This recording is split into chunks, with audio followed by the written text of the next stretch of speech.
ناظرین، جو لوگ تیز مسالہ جات، جنک فوڈ اور ان ہیلدی خوراک کا استعمال زیادہ کرتے ہیں، اس کے علاوہ نیگیٹو ایکٹیویٹیز میں بہت زیادہ شامل ہوتے ہیں، موبائل فون پر سوشل میڈیا کا استعمال زیادہ کرتے ہیں، رات گئے تک موبائل استعمال کرتے ہیں، لڑکیوں سے فون پر باتیں کرتے رہتے ہیں، یا فون پر گندا اور فحش مواد زیادہ دیکھتے ہیں، یا ہر وقت نیگیٹو سوچتے رہتے ہیں، تو ایسے افراد کا مثانہ کمزور ہو جاتا ہے، جس کی وجہ سے ہر وقت یا پیشاب کے بعد قطرے آتے ہیں۔ ایسے افراد کو احتلام کا مسئلہ بھی بہت زیادہ ہوتا ہے، چھوٹا پیشاب بار بار آتا ہے۔ یہ تمام تر وجوہات اور علامات مثانہ کی کمزوری کی ہیں۔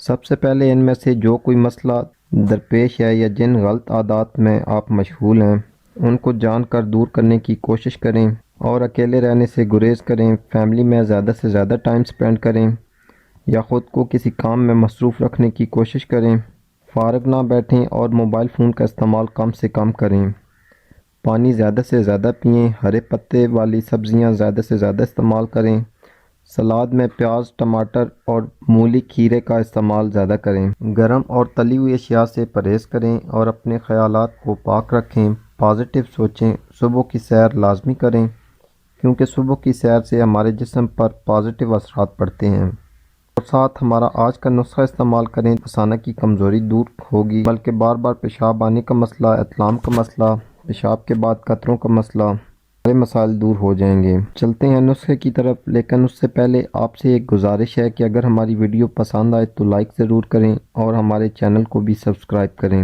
نسخے کے لیے ہمیں 3 چیزوں کی ضرورت ہوگی۔ سفید تل 10 گرام۔ سفید تل جو کہ پروٹین سے بھرپور ہوتے ہیں، یہ مثانہ کو طاقتور بناتے ہیں۔ اگر سفید تل نہ ملیں تو کالے تلوں کا بھی استعمال کر سکتے ہیں۔ اس کے علاوہ 10 گرام اجوائن کی ضرورت ہوگی۔ یہ بار بار پیشاب آنے کے مرض کو ختم کرتی ہے اور مثانے میں انفیکشن کو بھی ختم کرتی ہے۔ اس کے علاوہ 10 گرام کوزہ مصری کی ضرورت ہوگی۔ کوزہ مصری کی جگہ آپ گڑ کا بھی استعمال کر سکتے ہیں۔ تینوں چیزوں کو اچھی طرح باریک پیس کر مکس کر کے رکھ لیں اور روزانہ رات کو اس مکسچر میں سے نیم گرم دودھ کے ہمراہ 1 چمچ استعمال کریں۔ اس کے استعمال سے انشاءاللہ مثانہ کی کمزوری دور ہوگی، پیشاب کے بعد قطرے آنے بند ہو جائیں گے، بار بار پیشاب کی عادت نہیں ہوگی اور انشاءاللہ احتلام کا مسئلہ بھی حل ہو جائے گا۔ اس نسخے کو کم از کم 2 ہفتے لگاتار استعمال کریں۔ تو آج کے لیے اتنا ہی ناظرین، امید کرتا ہوں آج کی ویڈیو آپ کے لیے فائدہ مند ثابت ہوگی۔ اسی کے ساتھ اجازت چاہتا ہوں، اللہ حافظ۔